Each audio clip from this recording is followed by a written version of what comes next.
Hello friends, welcome to जम के पढ़ो। तो आज हम करने वाले हैं क्लास 12 की पॉलिटिकल साइंस की फर्स्ट बुक के फर्स्ट चैप्टर को, द एंड ऑफ बाइपोलैरिटी। तो इस चैप्टर को आज हम स्टार्ट करेंगे और इसके नोट्स से पढ़ेंगे। ये नोट्स वेरी इंपॉर्टेंट है, इसको आप नोट भी कर सकते हो अपनी नोटबुक्स में और बहुत शॉर्ट में है। तो सबसे पहले हमारा जो मेन टॉपिक होता है, जो बुक खोलते ही आता है, वो होता है बर्लिन वॉल का, द बर्लिन वॉल। तो बर्लिन वॉल कब बनी थी? बर्लिन वॉल बनी थी 1961 में। और वो किस लिए बनी थी? कैपिटलिस्ट वर्ल्ड यानी कि यूएसए और कम्युनिस्ट वर्ल्ड यानी कि यूएसएसआर को डिवाइड करने के लिए, उसका डिवीज़न को सिंबलाइज करने के लिए बर्लिन वॉल को बनाया गया था 1961 में। और ये 150 किलोमीटर लंबी दीवार 28 साल से थी वहाँ पर। इसको 28 साल पहले बनाया गया और वो फाइनली 9 नवंबर 1989 में तोड़ दी गई। वो जो वहाँ के जो लोग थे, बर्लिन के यूएस और यूएसएसआर के लोगों ने मिलके वो जो वॉल थी 9 नवंबर 1989 को वो वॉल तोड़ दी।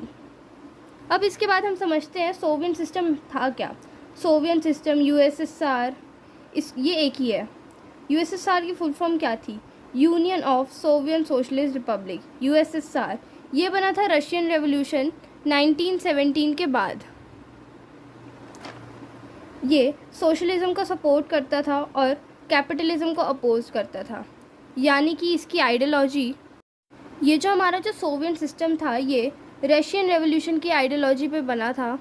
और ये एक हिस्ट्री का पूरा बिगेस्ट अटेम्प्ट था इक्वालिटी के प्रिंसिपल को, एक सोसाइटी को, प्राइवेट प्रॉपर्टी और सोसाइटी को डिज़ाइन करने के लिए, प्रिंसिपल्स ऑफ इक्वालिटी, ताकि जो हमारी सोसाइटी है वो इक्वालिटी के तरीके से चल सके, किसी में कोई भेदभाव ना हो, जात पात का, जेंडर का, किसी भी चीज़ का, छोटे बड़े गरीब का कोई भेदभाव ना हो और सोसाइटी को इक्वालिटी के रूप में चलाया जा सके। इस हर एक सिस्टम के बहुत सारे अच्छे फीचर्स और बैड फीचर्स भी होते हैं। तो सोवियत सिस्टम के भी बहुत सारे अच्छे फीचर्स थे, तभी वो second largest in the world बना। तो इसके ही हम कुछ फीचर्स को अभी हम पढ़ेंगे।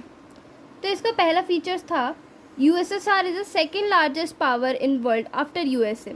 उस टाइम पे वर्ल्ड की दो सुपर पावर थी, एक थी यूएसए और एक था यूएसएसआर। तो यूएसए के बाद सेकेंड लार्जेस्ट पावर थी हर एक मामले में। The Soviet economy was more developed than rest of world except USA. जो सोवियत सिस्टम की जो इकोनॉमी थी वो बहुत ज़्यादा डेवलप्ड थी पूरे दुनिया से, पर यूएसए को छोड़ के। यूएसए अभी भी नंबर 1 था और USSR number 2। It had complex communication networks, बहुत अच्छे नेटवर्क्स थे यहाँ पे, बहुत सारे एनर्जी रिसोर्सेज थे, ऑयल था, आयरन था, स्टील थी, मशीनरी प्रोडक्शन थी और ट्रांसपोर्ट सेक्टर भी बहुत बढ़िया था। यानी कि वो हर एक चीज़ उनके वहाँ पे बहुत अच्छी थी, रिसोर्सेज बहुत ज़्यादा थे उनके पास, ट्रांसपोर्ट सेक्टर भी उनका अच्छा था, मशीन्स भी वो खुद प्रोड्यूस कर लेते थे। It had a domestic consumer industry that produced everything from pins to cars. मतलब वो जो वहाँ पे जो वो लोग थे वो कुछ भी ट्रेडिंग नहीं करते थे बाहर की किसी कंट्री से, वो अपने यूएसएसआर का जो वर्ल्ड था उसी में ट्रेडिंग करते थे और अपने ही इंडस्ट्रीज़ में पिन से लेके कार्स तक सब वहीं बनाते थे और बाहर की कंट्रीज से ट्रांसपोर्ट नहीं करते थे या फिर ट्रेड नहीं करते थे। USSR ensured a minimum wage standards of living for all citizens and basic necessity include health, education, childcare and other welfare schemes.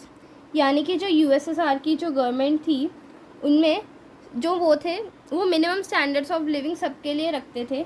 यानी कि मतलब एक बेसिक सैलरी, कोई भी अनएम्प्लॉयमेंट, वहाँ पे अनएम्प्लॉयमेंट नहीं थी, जो एक बेसिक सैलरी थी वो सबको दी जाती थी। वहाँ पे सब एम्प्लॉय थे, उनको एक बेसिक सैलरी दी जाती थी और बेसिक नेसेसिटीज़ का ध्यान रखा जाता था। उनको अच्छी हेल्थ केयर दी जाती थी, एजुकेशन दी जाती थी, चाइल्ड केयर दिया जाता था और अदर वेलफेयर जो स्कीम होती है उनकी अच्छी उसके लिए, आगे बढ़ने के लिए, उनकी अच्छी जनरेशन के लिए वो उनको अच्छे से दी जाती थी। वहाँ पर बिल्कुल भी अनएम्प्लॉयमेंट नहीं थी, वहाँ पर हर एक व्यक्ति एम्प्लॉयड था, बच्चे स्कूल जा रहे थे, जो फीमेल मेल थे वो एम्प्लॉयमेंट कर रहे थे, अनएम्प्लॉयमेंट वहाँ पे बिल्कुल नहीं थी। State ownership was dominant form of ownership, और हर चीज़ गवर्नमेंट के हाथों पे थी। मतलब कहते हैं ना प्राइवेट सेक्टर वहाँ पे बिल्कुल नहीं था, जो सारी जो चीज़ होती थी वो सिर्फ गवर्नमेंट के हाथों होती थी और गवर्नमेंट उस चीज़ को संभालती थी, चाहे वो कोई भी हो। तो अभी तक आपने देखा कि जो कैसे यूएसएसआर के जो जितने भी फीचर्स थे कि नो अनएम्प्लॉयमेंट नहीं है वहाँ पर, सबके पास नॉर्मल स्टैंडर्ड ऑफ लिविंग है, हेल्थ केयर मिल रही है, उनके सब बढ़िया तो चल रहा है, तो फिर यूएसएसआर डिसइंटीग्रेट क्यों हुआ? तो जैसे हर सिक्के के दो पहलू होते हैं, वैसे ही हर एक चीज़ के दो, एक सही होता है एक गलत होता है। तो हमने सारे सही पॉइंट्स तो पढ़ लिए, अब वहाँ पर कुछ गड़बड़ भी थी, कुछ ऐसे पॉइंट्स थे जो लोगों को सही नहीं लग रहे थे, जिसकी वजह से जो आगे चल के डिसइंटीग्रेशन का रीज़न बन गए। तो उन पॉइंट्स को हम यहाँ पे डिस्कस करेंगे। जो यूएसएसआर था वो बहुत ज़्यादा ब्यूरोक्रेटिक बन गया, अथॉरिटेरियन बन गया, और लोगों की जो वहाँ की जो जनता थी उनकी जो ज़िंदगी थी उसको मुश्किल कर रहा था वो। मतलब जो वहाँ के जो गवर्नमेंट थी वो बहुत ज़्यादा भ्रष्टाचार कर रही थी, वहाँ पे जो लोगों के ऊपर रौब जमाने लग गई थी, उनके ऊपर अपना हुक्म चलाने लग गई थी जो लोगों को पसंद नहीं आ रहा था। वहाँ पर लैक ऑफ डेमोक्रेसी थी और absence of freedom of speech था, यानी कि लोगों के पास डेमोक्रेसी की कमी थी और जो लोग थे वहाँ पर आज़ाद नहीं थे, अपना जो भी उनके जो दिमाग में जो बात है, जो गवर्नमेंट के लिए है, जो पब्लिक के लिए, वो बोलने के लिए वो आज़ाद नहीं थे। Most of institution of USSR need reforms मतलब होता है कुछ चेंजेस की ज़रूरत थी। जो इंस्टीट्यूशंस थे यूएसएसआर के उन सबको रिफॉर्म्स की ज़रूरत थी, क्योंकि वो बहुत लंबे टाइम से, जब से यूएसएसआर बना है तब से लेके 1989 के टाइम पीरियड तक एक ही थे, और वो जो वहाँ की जो पब्लिक थी वो चाहते थे इनमें थोड़ा चेंजेस आए, रिफॉर्म्स लाए जाएँ। यूएसएसआर में वन पार्टी रूल था, जो वहाँ की जो यूएसएसआर है वहाँ पे वन पार्टी रूल था, और वहाँ पे कम्युनिस्ट पार्टी 70 सालों से भी ज़्यादा से वहाँ पर रूल कर रही थी, और उसका बहुत टाइट कंट्रोल था हर एक इंस्टीट्यूशन के ऊपर, और लोगों को अनअकाउंटेबल थे वो लोग। यानी कि जो यूएसएसआर है वहाँ पर वन पार्टी रूल था, और वहाँ पे जो कम्युनिस्ट पार्टी है वो रूल कर रही थी 70 सालों से भी ज़्यादा, और कम्युनिस्ट पार्टी हर एक चीज़ के ऊपर अपना टाइट कंट्रोल रखती थी, और लोगों को जवाबदेही नहीं थी। यानी कि जो गवर्नमेंट होती है वो अपने सिटीजन्स को जवाबदेही होनी चाहिए ना, कि वो बताए कि हाँ हर एक चीज़ का जवाबदेही अकाउंटेबल होनी चाहिए, पर नहीं, कम्युनिस्ट पार्टी ऐसी नहीं थी, वो अपने लोगों को जवाबदेही नहीं थी, उनका कोई जो थी वो अपने अकॉर्डिंग चलते थे, जो पब्लिक थी उनके ओपिनियन को वो इतना ज़्यादा आगे नहीं रखते थे। On paper Russia was only one of 15 Republic, but in reality Russia dominated everything. मतलब पेपरों में तो रशिया सिर्फ एक 15 रिपब्लिक में से एक थी जो मेन थी, बट असलियत में जो रशिया है वो हर एक चीज़ को डोमिनेट करता था, वहाँ की हर एक चीज़ को वो डोमिनेट करता था, अपने अकॉर्डिंग चलाने की कोशिश करता था Russia. People from other regions felt neglected and often suppressed. जो दूसरे रीजन थे, यानी कि यूएसएसआर में और भी बहुत सारे रीजन थे ना रशिया के साथ साथ, वो भी नेगलेक्टेड फील करने लगे। उनको लगा कि अब रशिया की चल रही है, रशिया ही अपने आप को आगे रख रहा है, हमें ऐसा मेन कैरेक्टर का फील नहीं दिया जा रहा, हमें इक्वल बिहेव नहीं करा जा रहा हमारे साथ, हमें सप्रेस करा जा रहा है, हम पे दबाव डाला जा रहा है। In arm race the USSR manage to match the USA in arms race मतलब होता है जो वेपन्स की जो रेस होती है, जो वेपन से एक दूसरे को दिखाना। हम एक ना कोल्ड वॉर टाइप होते हैं कि वेपन्स को ना, अपने वेपन्स को दिखाते हैं कि हमारे पास वेपन्स है। डायरेक्ट लड़ाई नहीं करते, डायरेक्ट वॉर नहीं करते, हॉट वॉर नहीं करते, कोल्ड वॉर में चलता है ये सब, कि अपने वेपन्स बनाते रहते हैं और उसकी एडवर्टाइजमेंट करते रहते हैं कि देखो हमने ये वेपन बना लिए, हमने ये वेपन बना लिया। तो इसमें जो आर्म रेस में यूएसएसआर यूएसए को कंपटीशन बढ़िया दे रहा था। The Soviet Union invade Afghanistan in 1979। जो यूएसएसआर थे उसने अफ़गानिस्तान पे इन्वेड कर दिया, अफ़गानिस्तान पे कब्ज़ा कर दिया, अटैक कर दिया 1979 में, जिसने सोवियत सिस्टम को और भी वीक बना दिया और भी कमज़ोर कर दिया। सोवियत यूनियन इकनॉमी फ्लैटर्ड इन 1970s। अब जैसे जैसे अफ़गानिस्तान पे उन्होंने इन्वेड तो कर दिया, अब उनके पास रिसोर्सेज की कमी होती जा रही थी, क्योंकि सारा पैसा उन्होंने आर्म्स रेस में लगा दिया था। यानी कि उनको पहले अपनी इकनॉमी को मेंटेन करना चाहिए था, क्योंकि अब यूएसए तो ऑलरेडी बहुत बढ़िया था, इकनॉमी मेंटेन थी, बट आर्म्स रेस में यूएसएसआर ने कंपटीशन करने के चक्कर में अपनी सारी इकनॉमी को बर्बाद कर दिया। उनके पास ज़्यादा इकनॉमी नहीं थी, उनके वहाँ जो लोग थे उनके पास अब धीरे धीरे खाने के भी जो फूड के जो रिसोर्सेज होते हैं वो भी कम रह गए थे। उन्होंने ऊपर से उन्होंने अफ़गानिस्तान में इन्वेड कर दिया, उनके पास और रिसोर्सेज की कमी हो गई। तो इस करके जो सोवियत यूनियन की जो इकनॉमी थी वो 1970 से लेके धीरे धीरे गिरने लग गई। अब होपफुली आपको ये सारे बैड पॉइंट समझ आए होंगे। ये आगे चल के रीज़न बनेंगे सोवियत यूनियन के डिसइंटीग्रेट होने के। तो अब हम पढ़ेंगे गोर्बाचेव के बारे में और उनके जो रीज़न थे जिससे जो यूएसएसआर है वो डिसइंटीग्रेट हुआ उसके बारे में। तो गोर्बाचेव कौन थे? गोर्बाचेव का पूरा नाम था मिखाइल गोर्बाचेव। ये एक जनरल सेक्रेटरी थे यूएसएसआर के कम्युनिस्ट पार्टी के 1985 में। ये यूएसएसआर के लास्ट लीडर थे और इन्होंने कुछ इकोनॉमिक एंड पॉलिटिकल रिफॉर्म्स को इंट्रोड्यूस करा था। उनमें से दो के नाम हमें दे रखे हैं। एक का नाम है पेरेस्ट्रोइका, जिसका मतलब है रिस्ट्रक्चरिंग, यानी कि जो हमारे जो पूरे जो इकोनॉमी है उसको रिस्ट्रक्चरिंग करना।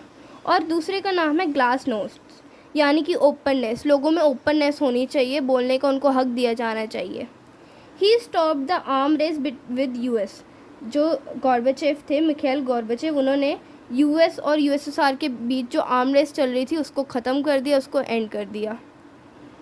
ही withdrew Soviet troops from Afghanistan and eastern Europe, यानी कि जो इन्वेड के टाइम पे हमने जो अफ़गानिस्तान में जो ट्रूप्स सेंड करे थे सोवियत यूनियन ने, उन्होंने मिखाइल गोर्बाचेव ने अपने वो जो ट्रूप्स थे उनको वापस बुला लिया।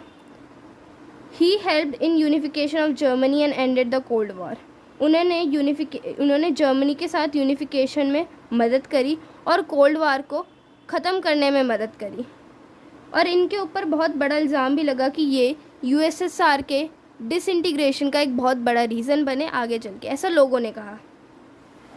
उसके बाद ही sought to reform the Soviet system. उन्होंने ये सोचा कि अब हमें सोवियत सिस्टम को थोड़े रिफॉर्म्स की ज़रूरत है, तो अब हमें रिफॉर्म्स लाने चाहिए सोवियत सिस्टम में। Reforms were necessary to keep USSR united. उन्होंने कहा कि रिफॉर्म्स बहुत ज़रूरी हैं ताकि हम यूएसएसआर को यूनाइटेड रख सके, एक साथ रख सके, वरना अगर रिफॉर्म्स नहीं होंगे हर एक बंदा अब बगावत पर उतर आएगा। Gorbachev decision to normalize relations with west and democratize and reform the Soviet Union. अब गोर्बाचेव ने डिसीजन ले लिया था कि अब अपने रिलेशन को हम वेस्ट की कंट्रीज़ के साथ नॉर्मलाइज करेंगे, अपनी जो कंट्री है उसको थोड़ा डेमोक्रेसी से चलाएंगे और कुछ चेंजेस लाएंगे, रिफॉर्म्स लाएंगे सोवियत यूनियन में। After reforms people of east European countries of Soviet bloc started to protest against own government and Soviet control.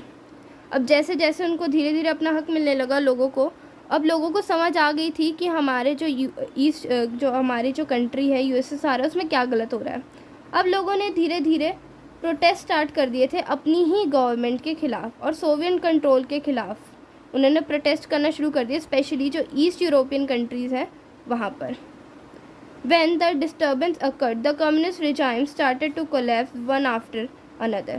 अब जैसे ही ऐसी डिस्टर्बेंस अकर आती है धीरे धीरे जो कम्युनिस्ट पार्टी के जो रिजाइम्स थे वो धीरे धीरे गिरने लगते हैं, एक एक रिपब्लिक छोड़ के जाने लगता है। जो लीडर्स होते हैं, बहुत सारे लीडर्स होते हैं, मेंबर्स होते हैं, वो धीरे धीरे अपनी जो यूएसएसआर की जो कम्युनिस्ट पार्टी है उसको छोड़ने लगते हैं। The reforms were opposed by leaders within the Communist Party. जो गोर्बाचेव के जो रिफॉर्म्स थे ये बहुत सारे लीडर्स ने उसको अपोज भी करा, कम्युनिस्ट पार्टी के लीडर्स ने, क्योंकि वो तो नहीं चाहते ना, वो चाहते थे कि हमारी तानाशाही चलती रहे, ऐसे ही जैसे चल रहा है वैसा चलता रहे। बट नहीं, जब मिखाइल गोर्बाचेव ने रिफॉर्म्स लाए, उन रिफॉर्म्स के खिलाफ आवाज़ उठाई गई जो आवाज़ कम्युनिस्ट पार्टी के लीडर्स ने ही उठाई थी। The military coup place 1991 encourage by communist party hardliners. अब धीरे धीरे कम्युनिस्ट पार्टी ने मिखाइल गोर्बाचेव के खिलाफ ही 1991 में मिलिट्री के जो लोग होते हैं, मिलिट्री की जो पूरी आर्मी होती है उसको खड़ा कर दिया। The people had tasted freedom by then and did not want old style rule of Communist Party. पर इतने में हुआ क्या, लोग जो थे वो आज़ादी चख चुके थे, यानी कि उन्होंने देख लिया था कि आज़ादी होती कैसी है। उन्होंने एक बार देख लिया था कि लोगों को बोलने का हक मिलता है, डेमोक्रेसी से कंट्री चलती है, हर कोई बंदा अपनी बात रख सकता है सामने आकर, उनसे कोई एक्स्ट्रा पैसे नहीं ली जाते, ब्यूरोक्रेसी नहीं होती। उन्होंने एक बार ये देख लिया था वहाँ के सिटीजन्स ने। अब वो बात नहीं मानते थे अपने कंट्री की, क्योंकि उन्होंने एक बार आज़ादी को देख लिया था। और वो नहीं चाहते कि पहले वाले स्टाइल की ओल्ड स्टाइल रूल आए कम्युनिस्ट पार्टी में, जो पहले ही हुआ करता था। Boris Yeltsin emerged as a national hero. The Russia Republic where Yeltsin won a popular election. अब इसी टाइम बोरिस येल्सिन एक नेशनल हीरो की तरफ सामने आते हैं। जो रशियन रिपब्लिक होती है वहाँ पर येल्सिन पॉपुलर इलेक्शन में येल्सिन जो होते हैं वो जीत जाते हैं। Power began to shift from the Soviet centre to republic, especially in more Europeanise part of USSR. अब धीरे धीरे जो यूरोपियन कंट्रीज़ होती हैं वो रिपब्लिक हो, उनको जो वो चाहती हैं वो रिपब्लिक हो जाए, आज़ाद हो जाए। यूरोपनाइज जो यूएसए का जो यूरोपियन कंट्रीज़ हैं मेनली, वहाँ पर पावर ज़्यादा जाने लगती है सोवियत सिस्टम को छोड़कर। The central Asian republics did not ask for independence and remain with Soviet federation. जो सेंट्रल एशियन की जो रिपब्लिक्स है उन्होंने इंडिपेंडेंस की मांग नहीं करी और वो चाहती थी अभी भी वो सोवियत फेडरेशन के अंदर रहें, सोवियत सिस्टम के अंदर रहें। In December 1991 Russia, Ukraine, Belarus declared the Soviet Union was disbanded. दिसंबर 1991 में रशिया, यूक्रेन और बेलारूस ने ये डिक्लेयर कर दिया कि अब सोवियत यूनियन डिसबैंड हो रही है, टूट रही है Soviet union. The Communist party of Soviet Union was band. Communist Party जो थी, जो 70 सालों से रूल कर रही थी और अब तक करती आ रही थी, अब वो बैन हो चुकी है। द फॉर्मेशन ऑफ CIS का फॉर्मेशन होता है कॉमन। अब जैसे बाकी जो कंट्रीज़ थी उन्होंने तो अपने आप को इंडिपेंडेंट कर लिया, पर जो कुछ सेंट्रल एशिया की कंट्रीज़ थी उन्होंने अपने आप को, उनके लिए CIS नाम की एक फेडरेशन रिपब्लिक बना दी गई ताकि वो उनका पार्ट बन जाए। Russia was now accepted as the successor state of Soviet Union. Russia अब सोवियत यूनियन का सक्सेसर बन चुका था, सक्सेसर स्टेट बन चुका था सोवियत यूनियन का रशिया। पर अब बहुत लोगों के सवाल में आएगा कि रशियन यूनियन डिसइंटीग्रेट क्यों होगा। चलो हमने मान लिया मिखाइल गोर्बाचेव के जो चेंजेस थे वो लोगों को पसंद नहीं आए, लोगों ने आज़ादी चख ली थी, और जो बाकी जो पहले हमने रीज़न देखे कि ब्यूरोक्रेसी हो रही थी, ऐसा हो रहा था, वैसा हो रहा था। इसके अलावा भी और भी बहुत सारी चीज़ें हैं जिसको अब हम पढ़ेंगे। Why did Soviet union disintegrate? Soviet union disintegrate क्यों हुआ? इंटरनल वीकनेस थी सोवियत सिस्टम में, जो लोगों की जो एस्पिरेशन ऑफ पीपल को मिलाने में फेल हो गया। यानी कि अंदरूनी ही देखो, कंट्री बाहर से जैसी भी हो, पर वहाँ के जो अंदर के जो स्टेट्स होती हैं, अंदर के जो लोग होते हैं, उनमें कहते हैं एक भाईचारा होना चाहिए, एक दूसरे के साथ बननी चाहिए, वरना अंदर ही अंदर कॉन्फ्लिक्ट्स होने लगते हैं। वो उस USSR के अंदर हो रहे थे। तो इंटरनल वीकनेस, अंदर से जो USSR था वो कमज़ोर था और वो फेल हो गया था लोगों की एस्पिरेशंस को मिलाने में। यानी कि जो लोगों ने उससे एक्सपेक्ट करा था कि हमारा स्टेट ऐसा है, ऐसा हमारी ये विशेष सारी इच्छाएं पूरी करेगा, इस सारी इच्छाओं को पूरा करने में जो हमारा जो सोवियत सिस्टम है वो फेल हो गया। ये पहला reason. Economy stagnation for many years led severe shortages and large section of Soviet society began to doubt and question the system. अब इकोनॉमी जैसे जैसे ख़राब होती जा रही है, भाई देखो शॉर्टेज हो रही है हर एक चीज़ की। इतने सालों से हमने चलो इतना अच्छा बना के रखा, अब धीरे धीरे शॉर्टेज होने लगी। मतलब सोवियत सिस्टम में कुछ तो गलती हो रही है ना, कहीं तो गड़बड़ आ रही है। तो इस वजह से जो वहाँ की जो सोवियत की जो सोसाइटी थी, वहाँ के जो लोग थे, उनको डाउट आने लग गया और वो अपने ही सिस्टम को क्वेश्चन करने लग गए। The Soviet economy used much of its resources in maintaining a nuclear and military Arsenal. जो सोवियत इकोनॉमी थी उनको ध्यान देना था लोगों को बढ़ावा देने में, डेवलपमेंट पे ध्यान देना था, इकोनॉमी की डेवलपमेंट पे या फिर किसी और चीज़ की, अपनी कंट्री की और लोगों की डेवलपमेंट पे ध्यान देना था। पर उन्होंने ऐसा नहीं करा। उन्होंने अपने सारे रिसोर्सेज लगा दिए ताकि वो न्यूक्लियर वेपन मेंटेन कर सके, मिलिट्री को मेंटेन कर सके, ताकि वो एक USA को तगड़ा कंपटीशन दे सके। इसलिए उन्होंने अपने सारे जो इकोनॉमी थी वो इन ऐसी चीज़ों में लगा दी। This led a huge economic burden that the system could not cope with. अब इस वजह से इकोनॉमी बर्डन बहुत ज़्यादा हो गया कंट्री में। लोगों के पास पैसे नहीं थे बिल्कुल, क्योंकि सारे पैसे तो जनता, जो लोग वहाँ की जो गवर्नमेंट थी वो मिलिट्री में लगा चुकी थी। अब इस वजह से जो सिस्टम था वो ख़राब होने लग गया था, क्योंकि वो अपनी जो लोगों की जो एस्पिरेशन होती है उस पर पूरा नहीं उतर रहा था। उसी time citizens became more knowledgeable about advance economy and freedom of west. अब धीरे धीरे उनको पता लगता है कि वेस्ट में ऐसी चीज़ें हो रही हैं। उनको रियलाइज़ होता है कि वो इतने टाइम से जो ईस्ट जो बर्लिन है उसके अंदर रह रहे हैं, वहाँ पे कितनी सारी कमियां हैं। जब उनको पता लगता है वो धीरे धीरे जानने लगते हैं, नॉलेजेबल होते हैं मोर, कि इकनॉमी कितनी एडवांस हो गई है, वेस्ट में कितनी एडवांस इकनॉमी है, वहाँ पे लोगों के पास फ्रीडम है कुछ भी बोलने की, कुछ भी करने की, और सब अपनी मर्ज़ी से जी सकते हैं। उनको ये पता लगता है तो वो बगावत पर उतर आते हैं यूएसएसआर के लोग। They can see the disparities between their system and system of west. जैसा कि मैंने कहा, वो डिफरेंस देख पा रहे थे कि कैसे जो सिस्टम है उनका सिस्टम यानी कि यूएसएसआर और यूएसए में कितना बड़ा डिफरेंस है, कितनी बड़ी एक अलग वहाँ की जो दो अलग वर्ल्ड चल रहे हैं, बिल्कुल वो पीछे रह गए हैं। तो उनको एक बार वो आज़ादी उन्होंने देख लेते, वो चाहते हैं कि हमारे अब जो हमारी यूएसएसआर है वो भी वैसा बन जाए। The reality of its backwardness came as a political and psychological shock. अब जो बैकवर्डनेस थी ईस्टर्न कंट्रीज़ की, अब वो सामने आने लग गई थी, और ये एक पॉलिटिकल और साइकोलॉजिकल शॉक बन गया था लोगों के लिए। Soviet system became stagnant in administrative and political senses. जो सोवियत सिस्टम था वो स्टैगनेंट बनता जा रहा था एडमिनिस्ट्रेटिव और पॉलिटिकल सेंसेस में। जो कम्युनिस्ट पार्टी है वो 70 सालों से ज़्यादा तक रूल कर चुकी है, पर तब भी वो अपने जो जनता है उन पर अकाउंटेबल नहीं थी, उनको जवाबदेही नहीं थी। People were alienated by slow and stifling administration. अब जो वहाँ की जो जनता थी, यूएसएसआर की जो जनता थी, वो परेशान हो चुकी थी अपने एडमिनिस्ट्रेशन से, जो बहुत धीरे काम कर रहे थे, बहुत स्लो, उनमें स्लो डेवलपमेंट होता, रिफॉर्म्स नहीं ला रहे थे वो, और करप्शन बहुत ज़्यादा हो गई थी। अपनी वो जो गलती वो करते थे, यानी कि जो गवर्नमेंट वहाँ की अगर उनसे कोई गलती हो जाती थी, वो ना उस गलती को मानते थे, ना उसको ठीक करने के लिए कुछ करते थे। अनविलिंगनेस थी वहाँ पे लोगों के अंदर, और जो गवर्नमेंट थी वो ओपन नहीं थी, लोगों को जवाबदेही नहीं थी, और सेंट्रलाइजेशन बहुत ज़्यादा हो गई थी वहाँ पे, यानी कि बहुत जो जितनी भी लैंड्स होती हैं वहाँ की सारी अथॉरिटी गवर्नमेंट के हाथों थी, जनता के हाथों नहीं थी। वो जो कहती थी जनता को वहाँ वो करना पड़ता था, इसलिए लोगों को वो चीज़ पसंद नहीं आ रही थी।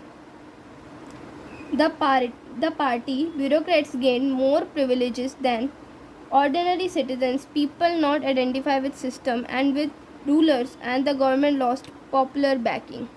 जैसा कि मेनली हर पार्टी में होता है, जो ब्यूरोक्रेट्स की जो पार्टी थी वहाँ पे जो भ्रष्टाचारी लोग थे वो ज़्यादा प्रिविलेज मिल रही थी उनको ज़्यादा, वो क्योंकि अब वो धीरे धीरे ब्यूरोक्रेटिक बनते जा रहे थे ना, धीरे धीरे वो जनता का पैसा खाने लग गए थे, उनमें उनको ज़्यादा रिसोर्सेज मिल रहे थे ऑर्डिनरी सिटीजन से, यानी कि जो लोग हैं वहाँ पर भूखे मर रहे हैं जो सिटीजन्स हैं, और जो वहाँ की जो पार्टीज़ के जो लीडर्स हैं, ब्यूरोक्रेट्स हैं, वो मस्त अपना घर पे रह रहे हैं, खाना खा रहे हैं, ऑर्डर दे रहे हैं, बस चल रहा है सिस्टम। तो ये चीज़ अब जनता को दिखने लग गई थी, इसलिए जनता को वहाँ के जो लोग थे, वहाँ का जो सिस्टम था और वहाँ के जो नए रूलर्स थे वो पसंद नहीं आ रहे थे, जिसलिए वो चाहते थे कि जो हमारी जो गवर्नमेंट है वो बदल जाए। When Gorbachev carried his reforms and loosened the system, he set motion forces and expectation that impossible to control।